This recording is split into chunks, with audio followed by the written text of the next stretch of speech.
Final round की voting में गदर ही much गया बॉस। सेंट्रल फोर्सेस की वजह से जो सख्ती थी उसने ममता बनर्जी के लोगों को टेंशन में डाल रखा था।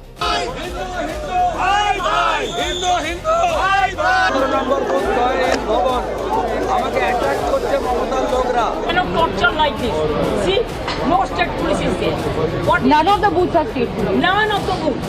All they are captured. अगर वोटर्स के ऊपर लाठीचार्ज किया जा रहा है तो भयमुक्त इलेक्शन कैसे होगा? शुवेंदु अधिकारी और टीएमसी कार्यकर्ताओं के बीच झड़प लगातार बढ़ती जा रही थी। हालत यह हो गई कि टीएमसी कार्यकर्ताओं ने शुवेंदु अधिकारी को ही घेर लिया। सुरक्षा बलों की मौजूदगी में यह सब हो रहा था। हालांकि बात बिगड़ती उससे पहले ही हालात सुधार लिए गए। इस बीच शुवेंदु अधिकारी ने एक टीएमसी कार्यकर्ता को दौड़ा दिया।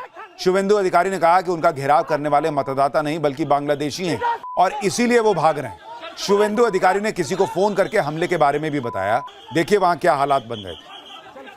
अरे 217 নম্বর বুথ জয়েন ভবন আমাকে অ্যাটাক করছে মমতার লোকরা। আপনারা আর লোকজন অ্যাসেম্বলি কি করছেন আপনি?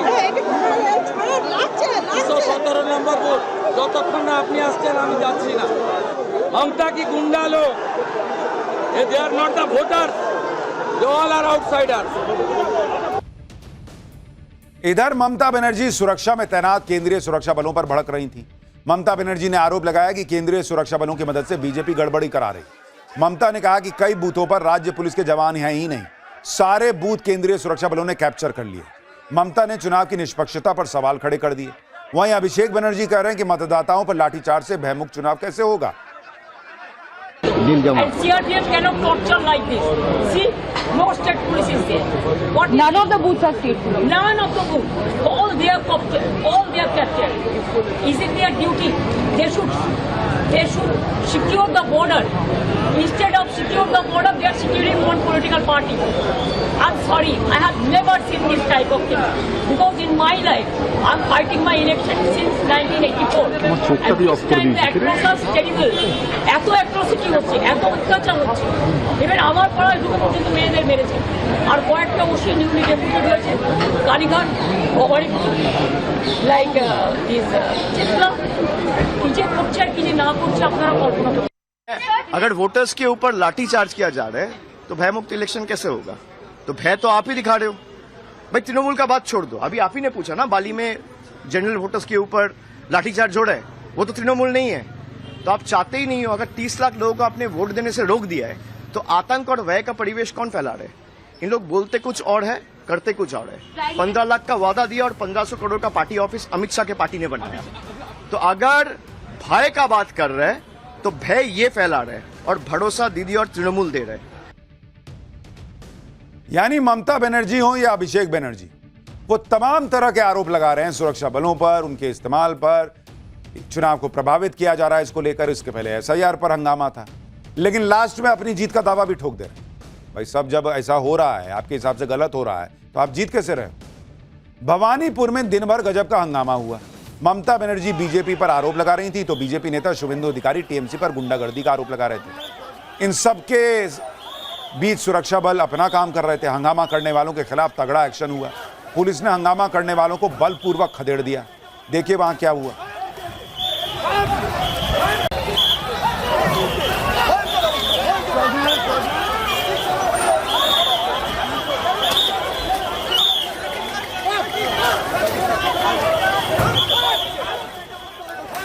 बांग्लादेशी मुसलमान मुझे देख के उनका वोटर लिस्ट से नाम चला गया ना, इसलिए थोड़ा बांग्लादेश का जो मुसलमान का स्लोगन है जय बांग्ला कर रहा था। मैं काफी 15 मिनट तो अलाउ किया, बोलने दीजिए कैमरा में। इसमें तो मेरा 10,000 वोट बढ़ गया ना।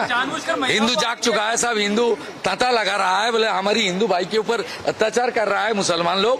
हम लोग को पहले वोट दे देना चाहिए हिंदू भाई को, मेरा तो फायदा ही हुआ। और उसका बाद जब सेक्टर ऑफिसर आया, आरओ आया, सबको मैं फोन करके ऑब्जेक्शन किया। वो लोग जब आया तब मैं उनको, वहाँ एक नाला है, नाला के अंदर घुसा के आया। हालांकि भवानीपुर में वोटिंग के दौरान हंगामे के बीच एक अच्छी तस्वीर भी दिखाई। भयंकर गर्मी में लोगों से मिल रहे शुवेंदु अधिकारी को टीएमसी के पोलिंग एजेंट ने कोल्ड ड्रिंक ऑफर की। शुवेंदु अधिकारी ने भी टीएमसी एजेंट से कोल्ड ड्रिंक लेकर पी ली। शुवेंदु अधिकारी ने कहा कि गर्मी बहुत थी इसलिए उन्होंने कोल्ड ड्रिंक पी। बुलाया मुझे और एक ये ठंडा पानी दिया, बहुत गर्मी है, ले लिया।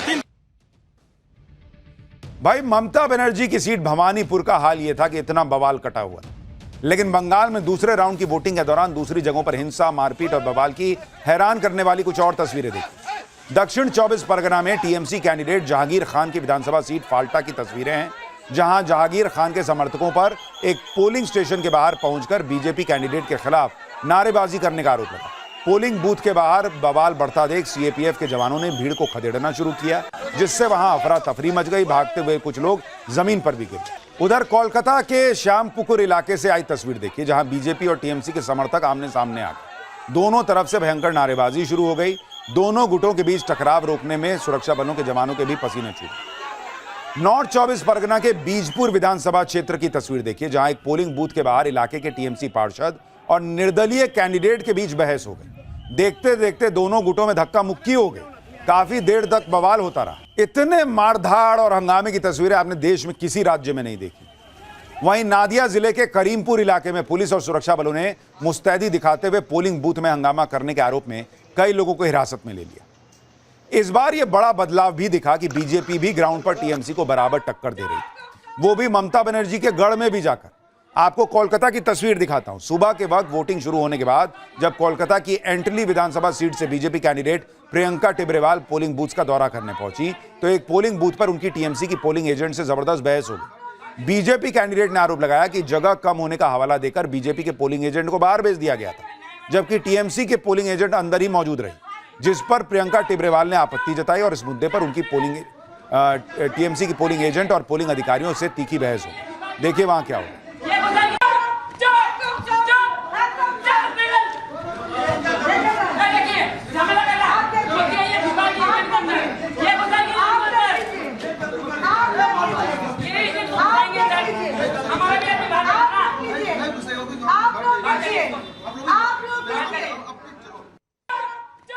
यानी बीजेपी भी पूरी तरीके से आज टीएमसी से उसी तरह से भिड़ रही थी जिस तरह से टीएमसी अग्रेसिव रही। पोलिंग बूथ से बाहर जाते जाते बीजेपी कैंडिडेट प्रियंका टिब्रेवाल ने टीएमसी की पोलिंग एजेंट को जल्द से जल्द बाहर निकालने का अल्टीमेटम भी दिया। देखिए ना कैसा मिर्ची लग रहा है। इतना साल 10-10 लोग को अंदर बैठा करके बटन टिपने का आदत पड़ा, तो वही करना चाहता है। सुनिए सर, सब वोटर खड़ा हुआ है, टाइम वेस्ट हो रहा है। निकालिए, सीआरपीएफ बुलाइए, इलेक्शन कमीशन बुलाइए, लोग हटाइए। जोर से सुन, पीछे अगर मेरा पीछे आई तो आज तुम्हारा दिन ठीक नहीं। यहाँ पीछे आके दिखा तेरा बाप कितना दूध पिलाया, देखते हैं हम। फाइनल राउंड की वोटिंग में गदर ही मच गया बॉस। सेंट्रल फोर्सेस की वजह से जो सख्ती थी उसने ममता बनर्जी के लोगों को टेंशन में डाल रखा था, क्योंकि जिस तरह की खुली छूट के साथ पहले चुनाव होते थे वो इस बार हो नहीं पाए। लेकिन ममता बनर्जी को एक बड़ी उम्मीद मुस्लिम वोटर से हो। पाठशाला में हम पहले ही बता चुके हैं कि बंगाल में बीजेपी अगर 0 से रेस शुरू करती है तो ममता बनर्जी एक मुश्त मुस्लिम वोटों के दम पर करीब 30% वोट लेकर रेस शुरू करती है। आज की वोटिंग में भी कुछ ऐसी ही तस्वीरें नजर आई। मुस्लिम बहुल सीटों पर सुबह से पोलिंग बूथ के बाहर मुस्लिम वोटर्स की लंबी लंबी लाइन देखने को मिली। बंगाल में करीब 27% से लेकर 30% के बीच मुस्लिम आबादी है, जिनका एक मुश्त वोट ममता बनर्जी को इस बार मिला है, यह माना जा रहा है। मुस्लिम वोटों के दम पर ममता को बीजेपी पर एज हो सकता है। इस बार वोटिंग भी तगड़ी हुई है, तो किसके फेवर में बाकी 70% गया, यह बहुत कुछ तय करेगा। बंगाल चुनाव में इस बार वोटिंग के सारे पिछले रिकॉर्ड टूट गए। मतदान के आंकड़ों पर नजर डालिए तो पहले चरण में 93.19% वोटिंग हुई थी। दूसरे चरण में वोटिंग शाम 7:45 बजे तक 91.66%, ऑलमोस्ट 92% वोटिंग हुई। इस तरह से इस बार बंगाल चुनाव में अभी तक जो आंकड़ा है 92.47% वोटिंग हुई है। अंतिम आंकड़ा इससे कुछ ज्यादा ही हो सकता है, तो मतलब 93% के आसपास वोटिंग हुई है। मतलब बंगाल में 100 वोटर है तो उसमें से 93 ने वोट किया है बॉस।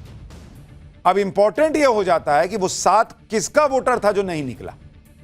एक पॉइंट तो ये इंपॉर्टेंट है। दूसरा, भाई मुसलमान हिंदू तो रहा नहीं, सबने वोट किया है। 93% वोटिंग हुई है तो इसका मतलब मुस्लिम वोट जो ममता बनर्जी के साथ एक मुश्त जाता है, यह माना जाता है, वो तो ममता बनर्जी की तरफ गया होगा। अब ये 70% जो है, बाकी आप मान के चलिए 63%, इसमें से कितना बीजेपी की तरफ गया है यह बहुत कुछ तय करेगा। इससे पहले सबसे अधिक वोटिंग साल 2011 में रिकॉर्ड हुई थी। उस साल बंगाल विधानसभा चुनाव में 84.72% मतदान हुआ था। वोटिंग के मामले में इस तरह का रिकॉर्ड बनना, चुनाव में कोई धांधली न होने देने का प्रयास पूरी तरह से होना और भयमुक्त चुनाव का जो वादा चुनाव आयोग ने किया था उसमें करीब करीब वो सफल होता हुआ भी दिखा है। लेकिन अब बात एग्जिट पोल की। ये तो तस्वीर देखकर आपको अपना आइडिया लग ही रहा होगा क्या हुआ है नहीं हुआ है, लेकिन एग्जिट पोल की भी बड़ी चर्चा है।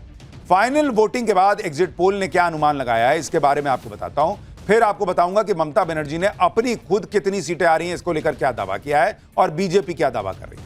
लेकिन पहले एग्जिट पोल का आंकड़ा देख लीजिए। जेवीसी का जो एग्जिट पोल हमने आपको दिखाया उस एग्जिट पोल के मुताबिक बंगाल में बीजेपी का वोट शेयर 42.5% से ऑलमोस्ट 45% तक जा सकता है और टीएमसी का वोट शेयर 43.5% से 45% तक रह सकता है। यानी दोनों पार्टियां वोट शेयर के मामले में ऑलमोस्ट बराबर रह सकती है। कांग्रेस का वोट शेयर 2.3% से 2.5% तक हो सकता है। लेफ्ट पार्टियों का वोट शेयर 5.5 से 6% के बीच रह सकता है। वहीं अन्य के खाते में ऑलमोस्ट 4% वोट जा सकता है। लेकिन सवाल है कि सीटें किसको कितनी मिल रही। जेवीसी के एग्जिट पोल के मुताबिक बंगाल में बीजेपी को 138 से 159 सीट मिलने का अनुमान है। टीएमसी को 131 से 152 सीट मिलने का अनुमान है। कांग्रेस को 2 सीटें मिलने का अनुमान है और सीपीआईएम को 0 से 1 सीट और अन्य को 0 से 1 सीट का अनुमान है। यानी अगर इस आंकड़े को आप देखेंगे तो बीजेपी की भी सरकार बन सकती है और टीएमसी की भी सरकार बन सकती है। कांटे की टक्कर दिख रही है। अगर एग्जिट पोल के आंकड़ों की तुलना 2021 के नतीजों से करें तो 2021 में टीएमसी को 48% वोट मिला था, जबकि 2026 में एग्जिट पोल कह रहे हैं कि यह आंकड़ा 3%, 2%, 4% घट के 45 से 43% के बीच रहने का अनुमान। 2021 में बीजेपी को ऑलमोस्ट 38% वोट मिला था। एग्जिट पोल कह रहे हैं कि इस बार यह बढ़कर 45% तक जा सकता है। कांग्रेस को 2021 में 3% वोट मिला था, जबकि इस बार कांग्रेस का वोट शेयर करीब घट सकता है 2.5% तक। अगर सीटों की तुलना करें तो इसमें बड़ा अंतर दिख रहा है। 2021 में टीएमसी को 215 सीटें मिली थी। इस बार टीएमसी को मैक्सिमम 152 सीटों का अनुमान है एग्जिट पोल में। 2021 में बीजेपी को 77 सीटें मिली थी। इस बार एग्जिट पोल कह रहे हैं कि बीजेपी 138 से 159 के बीच रह सकती है। कांग्रेस को 2021 में एक भी सीट नहीं आई थी, 0 था आंकड़ा। इस बार 2 सीट मिलने का अनुमान है और अन्य के खाते में पिछली बार 2 सीट गई थी। इस बार भी वही 0-1 का अनुमान लग रहा है। देखिए, चुनाव खत्म हो गया और अब अपनी अपनी तरफ से दावे किए जा रहे हैं। फाइनल राउंड की वोटिंग के बाद क्या दावे हुए हैं जरा वो भी देखिए। ममता बनर्जी कह रही हैं कि 2/3 बहुमत से वो सरकार बनाएंगी। वहीं बीजेपी बंगाल में 170 सीट जीतने का दावा ठोक रही है। यानी सब अपनी अपनी सरकार बना रहे हैं, लेकिन हकीकत में कौन बंगाल की कुर्सी पर बैठेगा ये 4 तारीख के नतीजे तय करेंगे। लेकिन ममता बनर्जी जो दावा कर रही हैं उसको एक बार सुन लीजिए।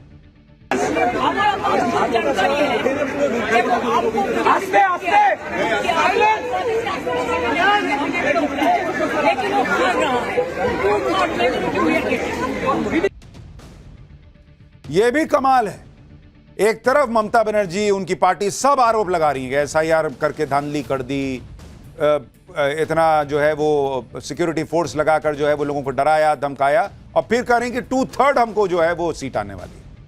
बंगाल में दूसरे राउंड की पोलिंग के बीच टीएमसी सांसद डेरेक ओब्रायन ने पीएम मोदी को अलग चैलेंज दे दिया। डेरेक ओब्रायन ने कहा कि पीएम मोदी ने खुद को ही बंगाल की सभी 294 सीटों का कैंडिडेट बताया। ऐसे में 4 मई को चुनाव में टीएमसी की जीत होने पर पीएम मोदी इस्तीफा देने की हिम्मत दिखाएं। सुनिए जरा कैसा चैलेंज दे रहे। नरेंद्र, आपने अनाउंस किया था बंगाल की सभी 294 सीट्स पर आप ही कैंडिडेट है। बड़ी बड़ी बात छोड़िए, ये चैलेंज स्वीकार कीजिए।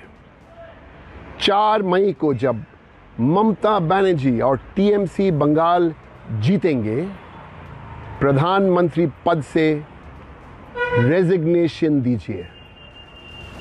है दम? कोई लॉजिक है इस चैलेंज का? बंगाल में चुनाव हो रहा है, नरेंद्र मोदी प्रधानमंत्री की कुर्सी छोड़। बंगाल में तो अब तक बीजेपी और टीएमसी एक दूसरे को चुनौती दे रहे हैं और कोई हार मानने का संकेत भी नहीं दे रहा। लेकिन दूसरे राज्यों का क्या हाल है वो भी आपको बताता हूं। जेवीसी के एग्जिट पोल में असम का क्या हाल है सुनिए जरा। वहां 126 सीटों की विधानसभा है।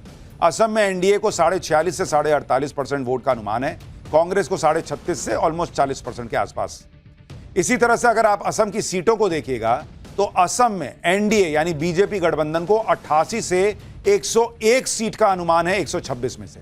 कांग्रेस गठबंधन को 23 से 33 सीटें मिल सकती हैं, अन्य के खाते में 2 से 5 सीट का अनुमान। असम वो राज्य है जहां कांग्रेस को उम्मीद थी, लेकिन हिमंता जैसे धाकड़ नेता के सामने कांग्रेस की उम्मीदें चकनाचूर होती दिख रही हैं।